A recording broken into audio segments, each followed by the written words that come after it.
Hello മക്കളെ, welcome to wings academies online classes. അപ്പോൾ നമ്മൾ ഇന്ന് വന്നിരിക്കുന്നത് 9ാം ക്ലാസ് ബയോളജിയിലെ റീപ്രൊഡക്റ്റീവ് ഹെൽത്ത് എന്ന് പറഞ്ഞ ചാപ്റ്ററിലെ ഇമ്പോർട്ടന്റ് ആയിട്ടുള്ള ക്വസ്റ്റ്യൻസും അതിന്റെ ആൻസേഴ്സും ഡിസ്കസ് ചെയ്യാൻ വേണ്ടിയിട്ടാണ്. അധിക സമയമൊന്നും ടീച്ചർ കളയുന്നില്ല. എല്ലായ്പ്പോഴും പറയുന്ന പോലെ തന്നെ പെട്ടെന്ന് നമുക്ക് എന്ത് ചെയ്യാം, ക്വസ്റ്റ്യൻസിലോട്ട് പോകാം. എല്ലാവരും ടെക്സ്റ്റ് ബുക്കും നോട്ട്ബുക്കും ഒക്കെ എടുത്ത് വെച്ച് അടിപൊളിയായിട്ട് ഉഷാറായിട്ടിരിക്കുക, നന്നായിട്ട് പഠിക്കണം. ഈ ചാപ്റ്റർ വളരെ അടിപൊളി ചാപ്റ്ററാണ്, ഭയങ്കര ഇമ്പോർട്ടന്റ് ആയിട്ടുള്ള ചാപ്റ്ററാണ് കേട്ടോ. ഓക്കെ, അപ്പോൾ നമുക്ക് എന്ത് ചെയ്യാം, പെട്ടെന്ന് ക്വസ്റ്റ്യൻസിലോട്ട് പോവാം. Okay, what is the duration of full term pregnancy in human? മനുഷ്യരിൽ ഫുൾ ടേം പ്രഗ്നൻസി, അതായത് ഫുൾ മാസം, നമ്മൾ പറയാമല്ലോ 9 മാസം എന്നൊക്കെ പറയാറില്ല ഒരു പ്രഗ്നൻസി പീരീഡ് എന്ന് വെച്ചിട്ടുണ്ടെങ്കിൽ. പ്രഗ്നൻസി പീരീഡിനെ തന്നെ പറയുന്ന വേറൊരു പേരുണ്ടല്ലോ നമുക്ക്, എന്താന്ന് ഓർമ്മയുണ്ടോ? പ്രഗ്നൻസി പീരീഡിനെ പറഞ്ഞ വേറൊരു പേര് മക്കളെ എന്ത്? ജസ്റ്റേഷൻ പീരീഡ് എന്ന് പറയൂ കേട്ടോ. ഓക്കെ, എന്താ പറയേണ്ടത്? Gestation period. അപ്പൊ നിങ്ങളോട് പ്രഗ്നൻസിക്ക് പകരം എന്താണ് ജസ്റ്റേഷൻ പീരീഡ് എത്രയാണെന്ന് വെച്ചാലും ഒരേ ഉത്തരം തന്നെയാണ് വരുന്നത് കേട്ടോ. ഓക്കെ, അപ്പൊ എന്താണ്, ഒരു മനുഷ്യനില് പ്രഗ്നൻസിയുടെ പീരീഡ് അല്ലെങ്കിൽ ജസ്റ്റേഷൻ പീരീഡ് എത്രയാണെന്ന് വെച്ചാൽ എത്രയാണ് മക്കളെ? നമുക്ക് എല്ലാവർക്കും അറിയാലോ എത്രയാണത്. 200 തൊട്ട് 210 ആണോ? അല്ല. 210 തൊട്ട് 220 ആണോ? അല്ല. 270 തൊട്ട് 280 ആണോ? അതെ. ഓക്കെ, 270 to 280 ഡേയ്സ് ആണ് ഒരു മനുഷ്യനിലെ പ്രഗ്നൻസി ടൈം അല്ലെങ്കിൽ ജസ്റ്റേഷൻ പീരീഡ് എന്ന് പറയുന്നത് കേട്ടോ.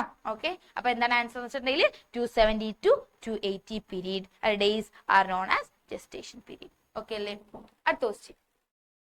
Choose the one which is used to observe the growth of fetus. ഫീറ്റസിന്റെ വളർച്ച ഒബ്സർവ് ചെയ്യാൻ ഉപയോഗിക്കുന്ന ആ ഒരു ഇൻസ്ട്രുമെന്റിന്റെ പേരെന്താണ്? എന്താണ് മക്കളെ ഇൻസ്ട്രുമെന്റിന്റെ പേര്? It is ultrasound scan. നിങ്ങൾക്ക് ആ ഒരു 4 ബോക്സിൽ പഠിക്കാനുണ്ട് കേട്ടോ. ഓക്കെ, ആ ഒരു 3ാമത്തെ ബോക്സിൽ എങ്ങാണ്ടുണ്ട് എന്താണ്? അൾട്രാസൗണ്ട് സ്കാൻ ആണ്. ഗ്രോത്ത് ഓഫ് ദ ഫീറ്റസ്, അത് എന്തെങ്കിലും ജനറ്റിക് അബ്നോർമാലിറ്റി ഉണ്ടെങ്കിൽ അല്ലെങ്കിൽ പൊസിഷൻ ഒക്കെ തിരിച്ചറിയാനായിട്ട് ഉപയോഗിക്കുന്ന ആ ഒരു ഉപകരണത്തിന്റെ പേര് മക്കളെ എന്ത്? Ultrasound scan. ഓക്കെ അല്ലേ പറഞ്ഞത്? അടുത്തത്, the fluid filled sac that surround and protect the foetus is. കൊച്ചിനെ പ്രൊട്ടക്ട് ചെയ്യാൻ ഉപയോഗിക്കുന്ന ആ ഒരു ഫ്ലൂയിഡ് ഫിൽഡ് സാക്ക് ആണ് ചോദിച്ചിരിക്കുന്നത് കേട്ടോ. നോക്കാം മക്കൾ, ഇവിടെ സാക്ക് എടുത്ത് പറഞ്ഞിട്ടുണ്ട്. ദ ഫ്ലൂയിഡ് ആണെന്നുണ്ടെങ്കിൽ നമുക്ക് എന്ത് പറയാൻ പറ്റും? അമ്നിയോട്ടിക് ഫ്ലൂയിഡ് എന്ന് പറയാൻ പറ്റും. ഓക്കെ, ആ ഒരു കൊച്ചു നോക്കിയത്, ഇതിപ്പോ ഒരു കൊച്ചാണ്, ഇതിപ്പോ മറ്റേ നമ്മുടെ ആ ഒരു യൂട്രസ് ആണെന്ന് വിചാരിക്കാം. ആ യൂട്രസിന്റെ ചുറ്റിനും അല്ല കുട്ടിയുടെ ചുറ്റിനും ഇങ്ങനെ കിടക്കുന്ന ഫ്ലൂയിഡ് എന്താണെന്ന് വെച്ചാൽ നമുക്ക് എന്ത് പറയാൻ പറ്റും? It is amniotic fluid. എന്താണ് പറയേണ്ടതെന്ന് പറഞ്ഞേ? Amniotic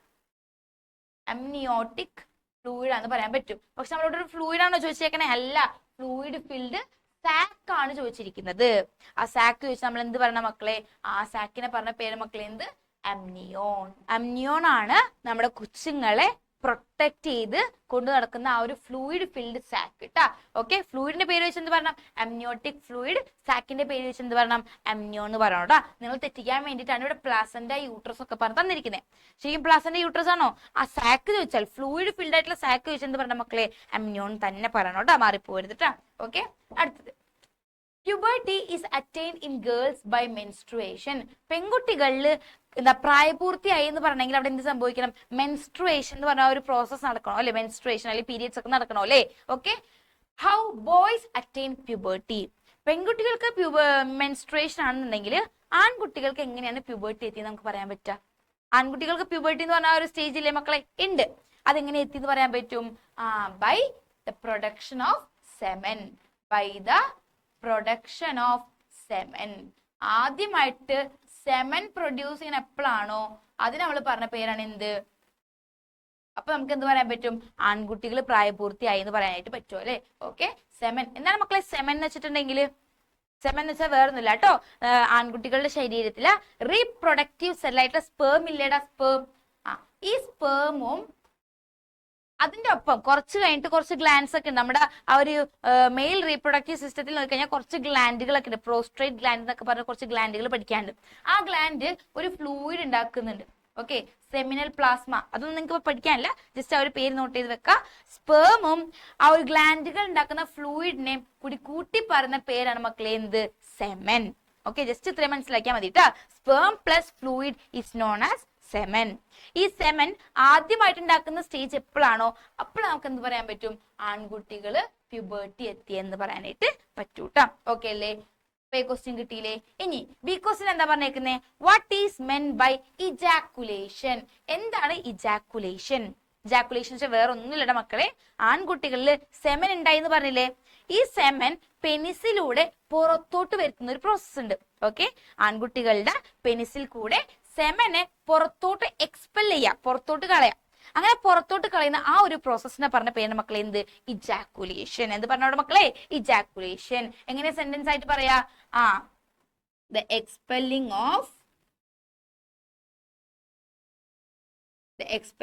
of semen from the penis is known as ejaculation. Okay, the expulsion of semen എന്ന് പറയും, അല്ലെ expelling of semen, എങ്ങനെ പറഞ്ഞാലും കുഴപ്പമില്ല, നിങ്ങളുടെ ഓൺ വേർഡ്സിൽ പറഞ്ഞാൽ മതി. ഓക്കെ, സെമന് ആദ്യം എന്താ പറയാ പെനിസിലൂടെ പുറത്തോട്ട് കളയുന്ന പ്രോസസ്സിനെ പറഞ്ഞ പേര് മക്കളെ എന്ത്? ഇജാക്കുലേഷൻ. ഓക്കെ അല്ലേ പറഞ്ഞത്? അടുത്ത ക്വസ്റ്റ്യൻ, ഇത് 2 മാർക്കിന്റെ ഇമ്പോർട്ടന്റ് ക്വസ്റ്റ്യൻ ആണ് കേട്ടോ, പഠിക്കാണ്ട് പോകരുത്. ഓക്കെ, അടുത്ത ക്വസ്റ്റ്യൻ, ഡിഫൈൻ ഇംപ്ലാന്റേഷൻ. എന്താണ് ഇംപ്ലാന്റേഷൻ എന്ന് വെച്ചിട്ടുണ്ടെങ്കിൽ ഒരു പ്രഗ്നൻസി സ്റ്റാർട്ട് ചെയ്യുന്ന സമയത്ത് ഉണ്ടാവുന്ന ഒരു പ്രോസസ് ആണല്ലേ ഇംപ്ലാന്റേഷൻ എന്ന് വെച്ചിട്ടുണ്ടെങ്കിൽ. സ്ത്രീകളുടെ യൂട്രസിൽ എന്താണ് നോക്കിയേ, ഇതാണ് ഇപ്പൊ സ്ത്രീകളുടെ യൂട്രസ് വിചാരിക്കാം.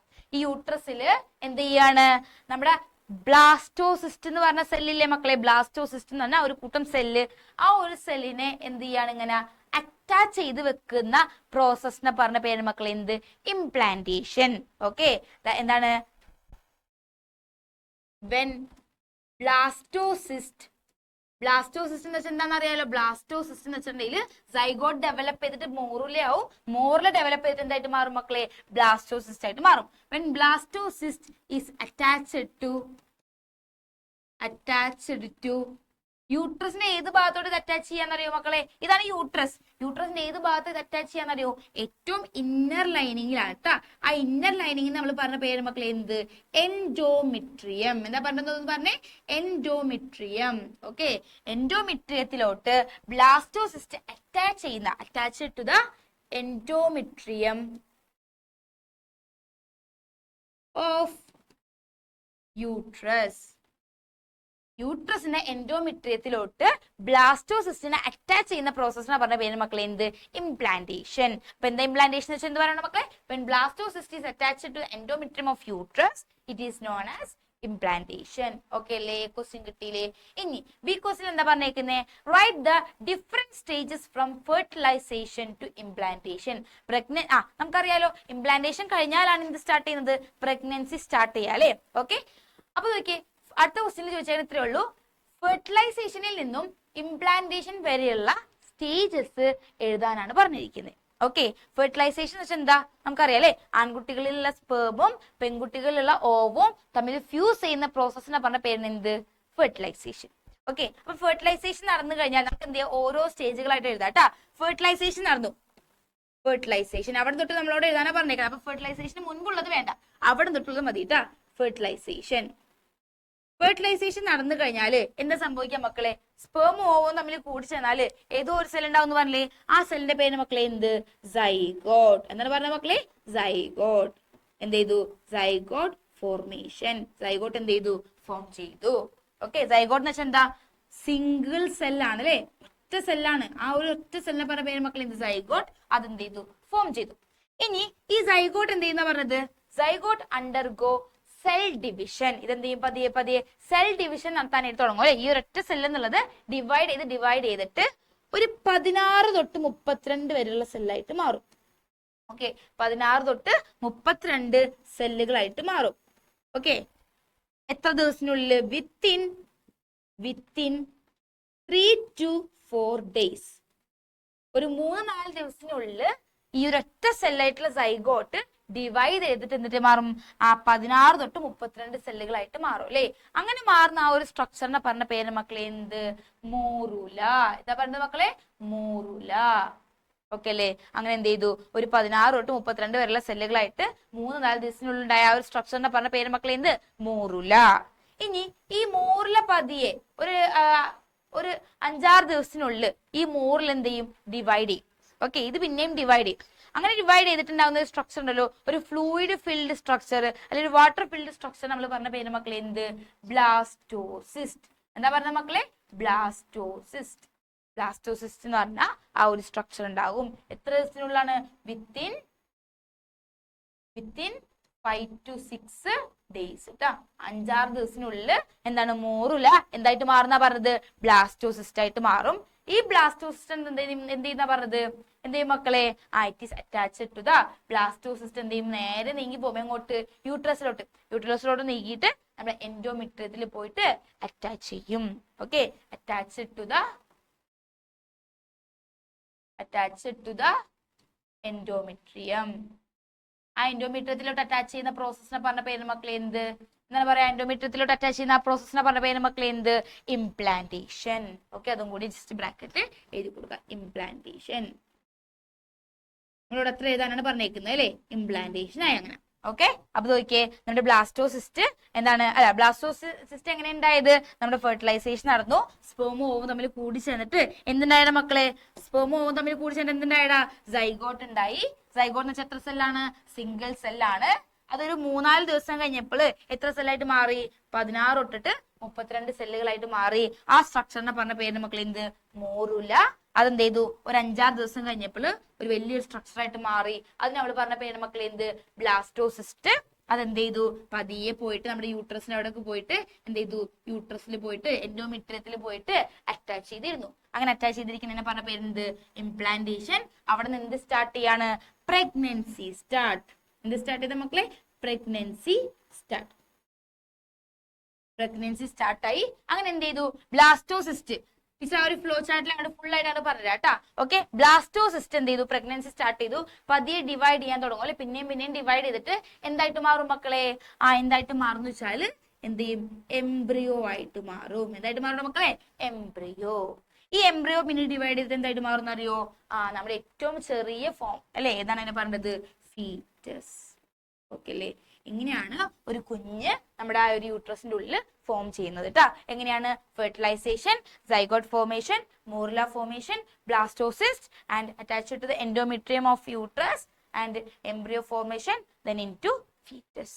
ഇങ്ങനെയാണ് എന്ത് ചെയ്യുന്നത്? ഒരു കുഞ്ഞു ഫീറ്റസ് നമ്മുടെ യൂട്രസിലോട്ട് ഉണ്ടാവുന്നത് കേട്ടാ. ഓക്കെ അല്ലേ പറഞ്ഞത്? നിങ്ങൾക്ക് ഇത്രയും പഠിക്കാനുള്ളൂ. സിമ്പിൾ ആണ് മക്കളെ. ഒന്ന് മനസ്സിലാക്കി വെച്ചാൽ അടിപൊളിയായിട്ട് പഠിക്കുക കേട്ടാ. ഓക്കെ അല്ലേ? ഇമ്പോർട്ടന്റ് ക്വസ്റ്റ്യൻ ആണ് കേട്ടാ. അടുത്ത question. There is a temporary structure helps the mother to connect to their fetus. അവിടെ ഒരു ടെമ്പററി സ്ട്രക്ചർ ഉണ്ട്. ആ ടെമ്പററി എന്നുള്ള വാക്കി തന്നെ നിങ്ങൾക്ക് കിട്ടും എന്താണ് ആ സ്ട്രക്ചറിന്റെ പേര് കേട്ടാ. ഓക്കെ, അതെന്ത് ചെയ്യുന്നുണ്ട്? അമ്മേനെയും കുട്ടിനെയും തമ്മിൽ കണക്ട് ചെയ്യുന്നുണ്ട്. അങ്ങനെ കണക്ട് ചെയ്യുന്ന ആ സ്ട്രക്ചറിന്റെ പേരാണ് ചോദിച്ചിരിക്കുന്നത്. എന്താണ് മക്കളെ ആ സ്ട്രക്ചറിന്റെ പേര് എന്ന് പറഞ്ഞേ? ടെമ്പററി സ്ട്രക്ചർ എന്ന് പറയുമ്പോൾ തന്നെ ഓർത്തോ, ഇറ്റ് ഈസ് പ്ലാസെന്റ. എന്താണ് ആ സ്ട്രക്ചറിന്റെ പേര്? പ്ലാസെന്റ എന്നാണ് കേട്ടാ. പ്ലാസെന്റ കിട്ടി. ഇനി ബി എന്താ പറഞ്ഞേക്കുന്നേ? Name the part formed from this structure with function. Okay, ആ ഒരു പാർട്ടിൽ നിന്നും, അതായത് പ്ലാസന്റയിൽ നിന്നുണ്ടാകുന്ന ഒരു ഭാഗമുണ്ട്. പ്ലാസന്റയിൽ നിന്നുണ്ടായി വരുന്ന ഒരു ഭാഗം. ആ ഭാഗത്തിന്റെ പേര് എഴുതാനും അതിന്റെ ഫംഗ്ഷൻ എഴുതാനാണ് പറഞ്ഞിരിക്കുന്നത്. നമുക്കറിയാലോ, പ്ലാസന്റയിൽ നിന്നുണ്ടായിരുന്ന ഒരു വയർ പോലത്തെ സ്ട്രക്ചറിൽ ഒരു കോഡ് പോലത്തെ ഇതാണ് പ്ലാസന്റ എന്ന് വിചാരിക്കുക. ഇതാണ് പ്ലാസന്റ. ഇതിന്ന് കൊച്ചിന്റെ വയറ്റിലോട്ട് കണക്ട് ചെയ്യുന്ന ഒരു ചെറിയ കോഡില്ലേടെ മക്കളെ. ആ ഒരു കോഡിന് നമ്മൾ പറഞ്ഞ പേരുടെ മക്കളെ എന്ത്? അംബിളിക്കൽ കോഡ്. എന്താ പറഞ്ഞതെന്ന് പറഞ്ഞേ? അംബിളിക്കൽ കോഡ്. ഓക്കെ, മലയാളത്തില് പൊക്കിൾ കൊടി എന്നൊക്കെ പറഞ്ഞിട്ടുണ്ടാവും, കേട്ടിട്ടുണ്ടാവും. ഓക്കെ, അപ്പൊ നോക്കിയാൽ പ്ലാസന്റയിൽ നിന്നായിട്ട് നേരെ നമ്മുടെ കൊച്ചിന്റെ വയറ്റിലോട്ടാണ് ഈ സാധനം എന്ത് ചെയ്യുന്നത്? ചെന്ന് കണക്ട് ചെയ്യാം. ഓക്കെ, അങ്ങനെ വയറ്റിലോട്ട് കണക്ട് ചെയ്യുന്ന ആ ഒരു കോഡിനെ പറഞ്ഞ പേര് എന്ത്? അംബിളിക്കൽ കോഡ്. ഇത് എവിടെ നിന്ന് ഉണ്ടായി വരുന്നത്? പ്ലാസന്റയിലാണ് ഉണ്ടായി വരുന്നത് കേട്ടാ. ഓക്കെ, ഇനി ഇവര് ഫംഗ്ഷൻ ചോദിച്ചിട്ടുണ്ട് അല്ലെ? ഫംഗ്ഷൻ പറയാം മക്കളെ. എന്താണ് അംബിളിക്കൽ കോഡിന്റെ ഫംഗ്ഷൻ എന്ന് വെച്ചിട്ടുണ്ടെങ്കിൽ ട്രാൻസ്പോർട്ട് ഓക്സിജൻ ആൻഡ് ന്യൂട്രിയൻസ്. കൊച്ചിലോട്ട് ആ ഒരു ഫീറ്റസിലോട്ട് ഓക്സിജൻ ന്യൂട്രിയൻസ് എന്ത് ചെയ്യുക? ട്രാൻസ്പോർട്ട് ചെയ്യുക ഇൻ ടു ദ ഫീറ്റസ്. ഫീറ്റസിലോട്ട് ഓക്സിജൻ ന്യൂട്രിയൻസ് കൊടുക്കുക എന്നുള്ളതാണ് ഫസ്റ്റത്തെ ഫംഗ്ഷൻ. ഓരോ കൂടി ഉണ്ടല്ലോ. Removal of waste materials. Waste materials കൊണ്ടുവരാൻ സഹായിക്കും കേട്ടാ. Removal of waste materials. അമ്മയുടെ കൊച്ചിൽ നിന്നും വേസ്റ്റ് മെറ്റീരിയൽസ് കൊണ്ടുവരാനും സഹായിക്കാറുണ്ട്. ഓക്കെ അല്ലേ പറഞ്ഞത്? ആ 2 ക്വസ്റ്റ്യൻ എന്ത് ചെയ്യാൻ നന്നായിട്ട് പഠിച്ചു വെക്കാം കേട്ടോ. ഇമ്പോർട്ടന്റ് ആണ്. Okay, describe the physical changes of foetus during second trimester. Okay, 9 മാസമാണ് പ്രഗ്നൻസി ഉണ്ടാവുക അല്ലെ? ഈ ഒരു 9 മാസം നമ്മൾ എന്ത് ചെയ്തിട്ടുണ്ട്? 3 ഭാഗങ്ങളാക്കി ഡിവൈഡ് ചെയ്തിട്ടുണ്ട്. First trimester, second trimester, third trimester. First trimester എത്ര മാസം ഉണ്ട്? 1 തൊട്ട് 3 മാസം വരെ അല്ലെ? 1 തൊട്ട് 3 വരെയാണ് എന്ത്? First trimester. ഓക്കെ, 4 തൊട്ട് 6 വരെയാണ് മക്കളെ എന്ത് സെക്കൻഡ് ട്രൈമസ്റ്റർ. 7 തൊട്ട് 9 വരെയാണ് എന്ത് തേർഡ് ട്രൈമസ്റ്റർ. അങ്ങനെ എന്ത് ചെയ്തിട്ടുണ്ട് 3 ഭാഗങ്ങളാക്കി ഡിവൈഡ് ചെയ്തിട്ടുണ്ട്. ഇതാണ് നമ്മളോട് എന്താ ചോദിച്ചിരിക്കുന്നത്, സെക്കൻഡ് ട്രൈമസ്റ്ററിൽ ഉണ്ടാവുന്ന മാറ്റമാണ് ചോദിച്ചിരിക്കുന്നത് കേട്ടോ. സെക്കൻഡ് ട്രൈമസ്റ്ററിൽ പറഞ്ഞോ എന്തൊക്കെ മാറ്റങ്ങൾ ഉണ്ടാവുക? 3 മാറ്റങ്ങൾ നമുക്ക് പഠിക്കാനുള്ളൂ അല്ലെ. എന്തൊക്കെയാണെന്ന് അറിയാം മാറ്റങ്ങള്? ഒന്നാമത്തെ മാറ്റമാണ് മക്കളെ എന്ത് ഗ്രോത്ത് ഓഫ് ഹെയർ, മുടികൾ വളരാം. Okay, growth of hair. തലയിലും കയ്യിലും കാലിലും ഒക്കെ മുടികൾ ഉണ്ടെങ്കിൽ ആ മുടികൾ രോമങ്ങളൊക്കെ എന്ത് ചെയ്യാ വളരാ. രണ്ടാമത്തെ മാറ്റം എന്താണെന്ന് അറിയോ മക്കളെ? രണ്ടാമത്തത് ഒരു കുഞ്ഞു വാവ വയറ്റിനുള്ളിൽ കിടന്നായിട്ട് എന്ത് ചെയ്യാൻ തുടങ്ങും? അനങ്ങാൻ തുടങ്ങും അല്ലെ. മൂവ്മെന്റ് ഓഫ് ഫീറ്റസ്, മൂവ്മെന്റ് ഉണ്ടാവാനായിട്ട് തുടങ്ങും. Movement of foetus. അപ്പോഴാണ് ഈ അമ്മേനെ അച്ഛനൊക്കെ ചവിട്ടുന്നത്, അച്ഛനല്ല അമ്മേനൊക്കെ ഇട്ട് ചവിട്ടി കൂട്ടുന്നൊക്കെ ആ സമയത്താണ് അല്ലെ. ഓക്കെ, അത് കഴിഞ്ഞിട്ട് എന്താ സംഭവിക്കുക? ലാസ്റ്റ് സ്റ്റേജ്, അതായത് ലാസ്റ്റ് സ്റ്റെപ്പ് സെക്കൻഡ് ട്രൈമസ്റ്ററിലെ ലാസ്റ്റ് ഡെവലപ്മെന്റ് എന്താണെന്ന് അറിയോ? Eyelid open. ഐലിഡ് ഓപ്പൺ, കണ്ണിങ്ങനെ തുറന്നു വരാനായിട്ട് തുടങ്ങും. അതേപോലെ തന്നെയോ ഐ ലാഷസ് ഫോംഡ്, നമ്മുടെ പീലിയില്ലേടെ മക്കളെ അത് ഉണ്ടാവാനായിട്ടും തുടങ്ങും. കണ്ണ് തുറക്കാൻ തുടങ്ങും, ഐ ലാഷസ് ഉണ്ടാവാനായിട്ടും തുടങ്ങും. ഇതാണ് നമ്മുടെ സെക്കൻഡ് ട്രൈമസ്റ്ററിൽ ഉണ്ടാവുന്ന മാറ്റങ്ങൾ. എന്തൊക്കെയാണ്? Growth of hair, movement of foetus, eyelid open, eyelashes formed. Okay അല്ലേ? നന്നായിട്ട് പഠിച്ചു വെക്കാം കേട്ടോ. ഫസ്റ്റ് ട്രൈമസ്റ്ററിലെയും തേർഡ് ട്രൈമസ്റ്ററിലെയും പോയിന്റ് കൂടി എന്ത് ചെയ്യുക? നോട്ട് ചെയ്ത് വെക്കാം. ഓക്കെ അല്ലേ? അടുത്ത ക്വസ്റ്റ്യൻ നോക്കിയാൽ മക്കളെ, Down syndrome is a genetic disease that affect the fetus. ഫീറ്റസിന് എപ്പോഴും എഫക്ട് ചെയ്യുന്ന ഒരു അസുഖമാണ് മക്കളെ എന്ത്? ഡൗൺ സിൻഡ്രോംസ് ഉണ്ടെങ്കിൽ അല്ലേ. ആ ഒരു അസുഖത്തിന്റെ പേര് നോട്ട് ചെയ്ത് പോണേ മക്കളെ. അത് വൺ വേർഡ് ആയിട്ട് ചിലപ്പോൾ ചോദിക്കാൻ ചാൻസ് ഉണ്ട് കേട്ടോ.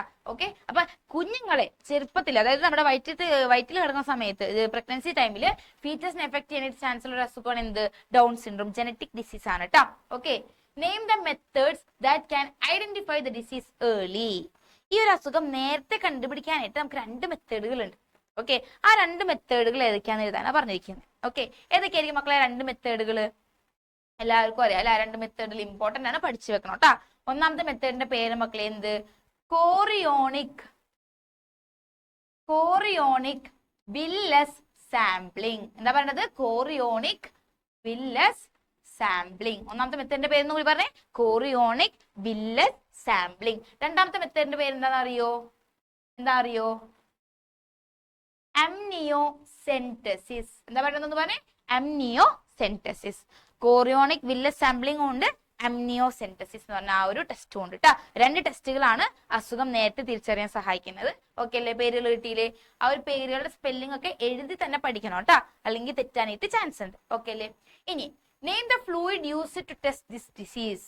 അതായത് ഈ ഒരു അസുഖം കണ്ടുപിടിക്കാനായിട്ട് നമ്മളൊരു ഫ്ലൂയിഡ് യൂസ് ചെയ്യും. ഫ്ലൂയിഡ് ആണ് ചോദിച്ചിരിക്കുന്നത് മക്കളെ. അവിടെ ഫ്ലൂയിഡ് എടുത്ത് പറഞ്ഞിട്ടുണ്ട്. ആ ഫ്ലൂയിഡിന്റെ പേരും അതിന്റെ ഫംഗ്ഷനും എഴുതാനാ പറഞ്ഞിരിക്കുന്നത്. ഏത് ഫ്ലൂയിഡാണ് മക്കളെ? ഏത് ടെസ്റ്റിലാണെന്നറിയോ ഫ്ലൂയിഡ് യൂസ് ചെയ്യുക? കോറിയോണിക് വില്ലസ് സാമ്പിളിംഗിലായിരിക്കും, അംനിയോസെന്റസിസിലായിരിക്കും. It is used on amniocentesis. Okay, ആ ഫ്ലൂയിഡിന്റെ പേര് ആ ഒരു ടെസ്റ്റിന്റെ പേര് തന്നെ നമുക്ക് ആ ഫ്ലൂയിഡിന്റെ പേരും കിട്ടും. എന്താണ് മക്കളെ അത്? അംനിയോട്ടിക് ഫ്ലൂയിഡ് ആണ് ആള് അല്ലേ. ആണ് മക്കളെ അത് അംനിയോട്ടിക് ഫ്ലൂയിഡ് ആണ് ആള്. ഓക്കെ, അതിന്റെ ഫംഗ്ഷൻ എന്താണെന്ന് അറിയില്ല എല്ലാവർക്കും. 2 ഫംഗ്ഷൻ ഉണ്ട് അല്ലേ. ഒന്നാമത്തെ ഫംഗ്ഷൻ എന്താണെന്ന് പറഞ്ഞേ? Prevent dehydration. ഡീഹൈഡ്രേഷൻ തടയാനായിട്ട് സഹായിക്കും. Prevent dehydration. രണ്ടാമത്തെ ഫംഗ്ഷൻ എന്താണെന്നറിയോ മക്കളെ?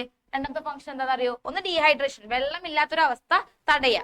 ഓക്കെ, രണ്ടാമതാണ് മക്കളെ എന്ത്? Protect from shocks. അതായത് നമ്മൾ അപകടങ്ങളിൽ നിന്നും നമ്മൾ എന്ത് ചെയ്യാം? പ്രൊട്ടക്ട് ചെയ്യാനും സഹായിക്കും കേട്ടോ. ഇതാണ് 2 ഫംഗ്ഷൻസ് അമ്നിയോട്ടിക് ഫ്ലൂയിഡിന്റെ. അമ്നിയോട്ടിക് ഫ്ലൂയിഡ് യൂസ് ചെയ്യുന്ന ടെസ്റ്റ് ഏതാണ്? അമ്നിയോസെന്റസിസ് ആണ്. കോറിയോണിക് വില്ലസ് സാമ്പിളിംഗിൽ എന്താ ചെയ്യുക? നമ്മുടെ പ്ലാസന്റയിൽ നോക്കിക്കഴിഞ്ഞാല് ചെറിയ ചെറിയ വില്ലസുകൾ ഉണ്ടാവും, ഫിംഗർ ലൈക്ക് പ്രൊജക്ഷൻസ്. അതിൽ നിന്ന് കുറച്ച് ടിഷ്യൂ എടുത്തിട്ട് ടെസ്റ്റ് ചെയ്യുന്നതാണ് എന്ത്? Chorionic villus sample. ഓക്കെ അല്ലേ? ജസ്റ്റ് ആ ഒരു അർത്ഥം മനസ്സിലാക്കുക, സിമ്പിൾ ആക്കി പഠിച്ചാൽ മതി കേട്ടോ. വലിയ കാര്യമായിട്ടൊന്നും തലയിൽ കയറ്റി വെക്കണ്ട, സിമ്പിൾ ആണ്. ഓക്കെ, അടുത്തത് വാട്ട് ഈസ് മെൻ ബൈ പ്രീക്ലാംസിയ. പ്രീക്ലാംസിയ എന്നുള്ള വാക്ക് നോട്ടീസ് ചെയ്യാൻ മറന്നുപോയ കുറെ പേരുണ്ടാവും അല്ലെ. പ്രീക്ലാംസിയ ഇരുന്ന് തപ്പണം നമ്മള്. ഓക്കെ, വലിയൊരു ഹെഡിങ് ആയിട്ടൊന്നും കൊടുത്തിട്ടില്ല. നമ്മുടെ കുറെ ടെസ്റ്റുകളില്ലേ, യൂറിൻ ബ്ലഡ് ടെസ്റ്റ് എന്ന് പറഞ്ഞിട്ട് ഒരു ബോക്സ് കൊടുത്തിട്ടുണ്ടായില്ലേ, അതിനകത്ത് നോക്കിയാൽ നമുക്ക് എന്ത് കാണാൻ പറ്റും? ഈ പറഞ്ഞ വേർഡ് കാണാനായിട്ട് പറ്റും കേട്ടോ. വേറൊന്നുമില്ല, നമ്മൾ യൂറിൻ ടെസ്റ്റ് ചെയ്യുമ്പോഴേ അതിനകത്തൊരു ടെസ്റ്റ് ഉണ്ട്, യൂറിൻ ആൽബുമിൻ ടെസ്റ്റ് എന്ന് പറഞ്ഞ ടെസ്റ്റ് ഉണ്ട്. Urine albumin test. Urine albumin test നടത്തി കഴിഞ്ഞാൽ നമുക്ക് എന്ത് കണ്ടുപിടിക്കാൻ പറ്റും? ഹൈ ബ്ലഡ് പ്രഷർ കണ്ടുപിടിക്കാനായിട്ട് പറ്റും. Okay, it is used to test high blood pressure. High blood pressure കണ്ടുപിടിക്കാനായിട്ട് യൂസ് ചെയ്യുന്ന ടെസ്റ്റ് മക്കളെ എന്തെന്ന് പറയുന്നത്? ഹൈ ബ്ലഡ് പ്രഷർ കണ്ടുപിടിക്കാൻ യൂസ് ചെയ്യുന്ന ടെസ്റ്റ് മക്കളെ പ്രീക്ലാംസിയ എന്ന് പറഞ്ഞിട്ട് യൂറിൻ ആൽബുമിൻ ടെസ്റ്റ് നടത്തിയിട്ട് എന്ത് ചെയ്യും? അത് പ്രീക്ലാംസിയ. ഓക്കെ, കണ്ടുപിടിക്കൂ കേട്ടോ. ഓക്കെ, ജസ്റ്റ് ഒരു 1 വേർഡ് ക്വസ്റ്റ്യൻ ആണേ. അടുത്തത്, write the importance of breast milk. മുലപ്പാൽ എന്ന് കേട്ടിട്ടില്ലേ? അതിന്റെ ആ ഒരു ഇമ്പോർട്ടൻസ് ജനിച്ചപ്പ തന്നെ, that given to the baby immediately after giving birth. ജനിച്ചപ്പ തന്നെ കുട്ടികൾക്ക് മുലപ്പാൽ കൊടുക്കണം എന്ന് പറഞ്ഞതിന്റെ ഇമ്പോർട്ടൻസ് എന്താണെന്നാണ് ചോദിച്ചിരിക്കുന്നത്. ഇമ്പോർട്ടൻസ് എന്തുകൊണ്ടാ മക്കളെ ജനിച്ചപ്പ തന്നെ കുട്ടികൾക്ക് മുലപ്പാൽ അല്ലെങ്കിൽ ബ്രസ്റ്റ് മിൽക്ക് കൊടുക്കണം എന്ന് പറയുന്നതിന്റെ കാരണം നമുക്ക് എല്ലാവർക്കും അറിയാം അല്ലെ, ജനിച്ചപ്പ തന്നെ അമ്മയുടെ മുലയിൽ നിന്ന് വരുന്ന ഒരു പാലുണ്ട്. ആ പാൽ നമ്മൾ പറഞ്ഞ പേരെന്ത്? കൊളസ്ട്രം. എന്താ പറഞ്ഞതെന്ന് പറഞ്ഞേ? കൊളസ്ട്രം എന്നാണ് പറയാ. ഓക്കെ, ജനിച്ചപ്പ തന്നെ വരുന്ന പാലിനെ പറഞ്ഞ പേരെന്ത്? കൊളസ്ട്രം. എന്താണ് അതിന്റെ പ്രത്യേകത എന്ന് അറിയോ? അതിന്റെ പ്രത്യേകത എന്ന് പറഞ്ഞേ, it is A yellow coloured milk. Yellow coloured milk ആണ്. ഓക്കെ, യെല്ലോ കളേർഡ് മിൽക്ക് ആണ്. വിച്ച് കണ്ടെയ്ൻ, അതിനകത്ത് ഒരുപാട് എന്തുണ്ടെന്ന് അറിയോ? വിച്ച് കണ്ടെയ്ൻ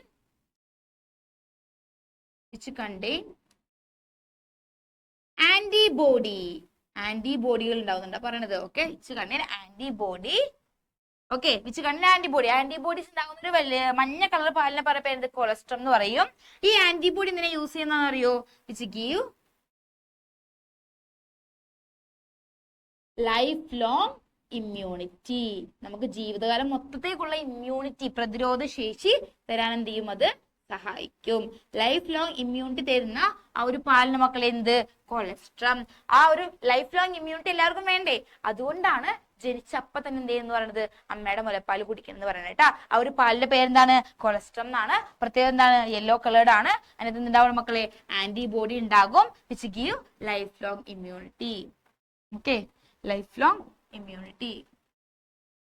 ഓക്കെ അല്ലേ പറഞ്ഞത്? ഇതാണ് yellow coloured milk contain antibody which give life long immunity. Okay അല്ലേ? അടുത്ത ക്വസ്റ്റ്യൻ, ഇതൊരു ഇമ്പോർട്ടന്റ് ആയിട്ടുള്ള ഡയഗ്രമാറ്റിക് ക്വസ്റ്റ്യൻ ആണ് മക്കളെ, വിട്ടുകളയരുത് കേട്ടോ. The illustration given below show a surgical procedure that female can adopt for contraception. Contraception എന്ന് വെച്ചാൽ മക്കളെ എന്താണ്? പ്രഗ്നൻസി തടഞ്ഞു വെക്കാനുള്ള മാർഗങ്ങളെ പറഞ്ഞ പേരെന്ത്? കൺട്രാസെപ്റ്റീവ് മെത്തേഡ് അല്ലെങ്കിൽ കോൺട്രാസെപ്ഷൻ എന്ന് പറയാം കേട്ടാ. പ്രഗ്നൻസി തടഞ്ഞു വെക്കാം. ഓക്കെ അല്ലേ? Identify the contraceptive method in female. ഇത് ഫീമെയിലുള്ള ഒരു കൺട്രാസെപ്റ്റീവ് മെത്തേഡ് ആണ്. അതിന്റെ പേര് എഴുതാനാണ് പറഞ്ഞിരിക്കുന്നത്, അല്ലെ ഐഡന്റിഫൈ ചെയ്യാനാണ് പറഞ്ഞിരിക്കുന്നത്. എല്ലാവർക്കും ആ ഒരു പടം കണ്ടപ്പോൾ തന്നെ മനസ്സിലായിട്ടുണ്ടാവുമല്ലോ എന്താണത്? It is tubectomy. എന്താ പറയണത്? ട്യൂബെക്ടമി എന്ന് പറയും. ഇതേ സാധനം എവിടെയും വരുന്നുണ്ട്, മെൻസിലും വരുന്നുണ്ട് കേട്ടാ. അതിനെന്താ പറയാന്നറിയോ? വാസെക്ടമി എന്ന് പറയും. ഓക്കെ, ഫീമെയിൽ ആണെങ്കിൽ ട്യൂബെക്ടമി, ആണാണെങ്കിലോ വാസെക്ടമി. ഓക്കെ അല്ലേ? ഇനി ബി ക്വസ്റ്റ്യൻ നോക്കി എന്താ പറഞ്ഞേക്കുന്നേ? How is contraception possible through the surgery. സർജറിയിൽ എങ്ങനെയാണ് പ്രഗ്നൻസി തടയാൻ പറ്റുക? കോൺട്രാസെപ്ഷൻ വെച്ചാൽ വേറൊന്നുമില്ല, പ്രഗ്നൻസി തടയാം. ഓക്കെ, ഈ ഒരു സർജറി കൂടെ എങ്ങനെയാണ് പ്രഗ്നൻസി തടയാൻ പറ്റുക ചോദിച്ചേക്കണേ. ഓക്കെ, നിങ്ങൾ നോക്കിയ മക്കളെ, ഇതാണ് നമ്മുടെ ഓവിഡക്ട്. ഈ ഒരു ട്യൂബിനെ പറഞ്ഞ പേരിന് എന്ത്? ഓവിഡക്ട് എന്നാണ് പറഞ്ഞേക്കണം. ഈ ഒരു ഓവിഡക്ട് മുറിച്ചിട്ട് എന്ത് ചെയ്ത് വെച്ചേക്ക? ടൈ ചെയ്ത് വെച്ചേക്കാണ് കാണുന്നത്. ഓക്കെ, മുറിച്ച് കെട്ടി വെച്ചേക്കാണ് കാണുന്നത്. അങ്ങനെ മുറിച്ച് കെട്ടി വെച്ച് കഴിഞ്ഞാല് അവിടെ എന്താ സംഭവിക്കാന്നറിയോ? ഈ ഓവത്തിൽ നിന്നുണ്ടാവുന്ന ഓവം എന്ത് ചെയ്യില്ല? ഓവറിൽ നിന്നുണ്ടാവുന്ന ഓവം എന്ത് ചെയ്യില്ല? നമ്മുടെ ഫെല്ലോപ്പിയൻ ട്യൂബിലോ അല്ലെ ഓവിഡക്റ്റിലോട്ട് പാസ് ചെയ്ത് പോവില്ല. ഓക്കെ അല്ലേ? Passing of ovum can be restricted അല്ലെങ്കിൽ ബ്ലോക്കഡ്. ഓക്കെ, ഓവത്തിന്റെ പാസിംഗ് ഓഫ് ഓവം ഓവം എന്ന് വെച്ചാൽ ഫീമെയിൽ റീപ്രൊഡക്റ്റീവ് സെല്ലാണ് കേട്ടോ. പെണ്ണുങ്ങളിൽ റീപ്രൊഡക്ഷൻ സഹായിക്കുന്ന സെല്ലാണ് എന്ത്? ഓവം. അതിന്റെ പാസേജ് എന്ത് ചെയ്യാൻ പറ്റും? ക്യാൻ ബി ബ്ലോക്ക് ചെയ്യാനായിട്ട് പറ്റും. ഓക്കെ അല്ലേ പറഞ്ഞത്? അങ്ങനെയാണ് ഇത് കോൺട്രാസെപ്ഷന് സഹായിക്കുക, പ്രഗ്നൻസി ഇല്ലാതിരിക്കാനായിട്ട് സഹായിക്കുക. പറഞ്ഞ മനസ്സിലായില്ലേ മക്കളെ? അടുത്ത question, what are the factors that reduce fertility in both men and woman. ആണുങ്ങളിലും പെണ്ണുങ്ങളിലും ഫെർട്ടിലിറ്റി കുറയാനുള്ള കാരണങ്ങൾ എന്തൊക്കെ? ഓക്കെ, നമുക്കറിയാം അല്ലെ, പ്രഗ്നൻസി ഇല്ലാത്തൊരു അവസ്ഥ വല്ലാത്തൊരു കഷ്ടമാണല്ലേ അത്. ഓക്കെ, അത് നമ്മൾ എന്താ പറയാ? ഒരു അവസ്ഥ നമ്മൾ എന്താ പറയാ? ഇൻഫെർട്ടിലിറ്റി എന്ന് പറയും. ഓക്കെ, അപ്പൊ ഈ ഒരു ഫെർട്ടിലിറ്റി കുറയാനുള്ള കാരണങ്ങൾ എന്തൊക്കെയാണെന്ന് ചോദിച്ചിരിക്കുന്നത് കേട്ടാ, ആണുങ്ങളിലും പെണ്ണുങ്ങളിലും. ഓക്കെ, എന്തൊക്കെയാണെന്നുള്ളത് ഒക്കെ ടീച്ചർ ഇപ്പോൾ കൊടുത്തിട്ടുണ്ട്. ജസ്റ്റ് ഒന്ന് വായിച്ചു നോക്കിയാൽ മക്കളെ. ആണുങ്ങളിലാണെങ്കിൽ എന്തൊക്കെ കാരണങ്ങളാണെന്നറിയോ? Defect in the sperm production, sperm മര്യാദക്ക് പ്രൊഡ്യൂസ് ചെയ്യുന്നില്ല. ഓക്കെ, സ്പേം പ്രൊഡക്ഷൻ കുറഞ്ഞാൽ അല്ലെങ്കിൽ എന്തെങ്കിലും പ്രശ്നം ഉണ്ടെങ്കിൽ അത് ഇൻഫെർട്ടിലിറ്റിക്ക് കാരണമാകും. Decrease in the number of sperm and its motility, നമ്മുടെ ശരീരത്തിൽ, നമ്മുടെ എല്ലാ ആണുങ്ങളുടെ ശരീരത്തിൽ ഒരുപാട് മില്യൺസ് ഓഫ് സ്പേം ആണ് ഉണ്ടാകുന്നത്. ഓക്കെ, ആ ഉണ്ടാകുന്ന സ്പേമിന്റെ എണ്ണം കുറഞ്ഞാലും അതിന്റെ മോട്ടിലിറ്റി, നീങ്ങാനുള്ള കഴിവ് കുറഞ്ഞാലും അതെന്തിന് കാരണമാവും? ഇൻഫെർട്ടിലിറ്റിക്ക് കാരണമാകും. പിന്നെ എന്താണ്? സെർട്ടൈൻ ഡിസീസസ്, ചെറിയ എന്തെങ്കിലും രോഗങ്ങൾ, ചില രോഗങ്ങൾ എന്തിന് കാരണമാവാറുണ്ട്? ഇൻഫെർട്ടിലിറ്റിക്ക് കാരണമാവാറുണ്ട് കേട്ടോ. ഓക്കെ, ഏതൊക്കെയാണെന്ന് നിങ്ങൾക്ക് പഠിക്കാനല്ല, ജസ്റ്റ് ഇത്രയും പഠിച്ചു വെക്കാം. Defect in the sperm production, decrease in the number of sperm and its motility, certain diseases. ഇനി പെണ്ണുങ്ങളിലാണെങ്കിലോ ഓവുലേഷൻ ഡിസോർഡർ, ഓവുലേഷൻ മര്യാദക്ക് നടക്കാത്തൊരവസ്ഥ. എന്താ മക്കളെ ഓവുലേഷൻ എന്ന് വെച്ചിട്ടുണ്ടെങ്കിൽ? പ്രൊഡക്ഷൻ ഓഫ് ഓവം, ഓവം ഉണ്ടാക്കുന്ന പ്രോസസ്സിനെ പറഞ്ഞ പേരെന്ത്? ഓവുലേഷൻ. അത് മര്യാദക്ക് നടക്കാത്തൊരു പ്രശ്നം. ബ്ലോക്കേജ് ഓഫ് ഫെല്ലോപ്പിയൻ ട്യൂബ്, ഫെല്ലോപ്പിയൻ ട്യൂബ് എങ്ങനെയെങ്കിലും ബ്ലോക്ക് ആയിട്ട് കിടക്കാം. ഓക്കെ, പിന്നെ എന്താണ്? PCOS, പോളിസിസ്റ്റിക് ഓവറി സിൻഡ്രോം, അതൊരു ഹോർമോണൽ ഇംബാലൻസ് ആണ്. ഹോർമോണിൽ ഉണ്ടാകുന്ന ചെറിയൊരു പ്രശ്നമാണ് എന്ത്? PCOS എന്ന് പറയും കേട്ടോ. ആ ഒരു ഫുൾ ഫോം കൂടി എന്ത് ചെയ്യുക? നോട്ട് ചെയ്ത് വെക്കുക, പോളിസിസ്റ്റിക് ഓവറി സിൻഡ്രോം.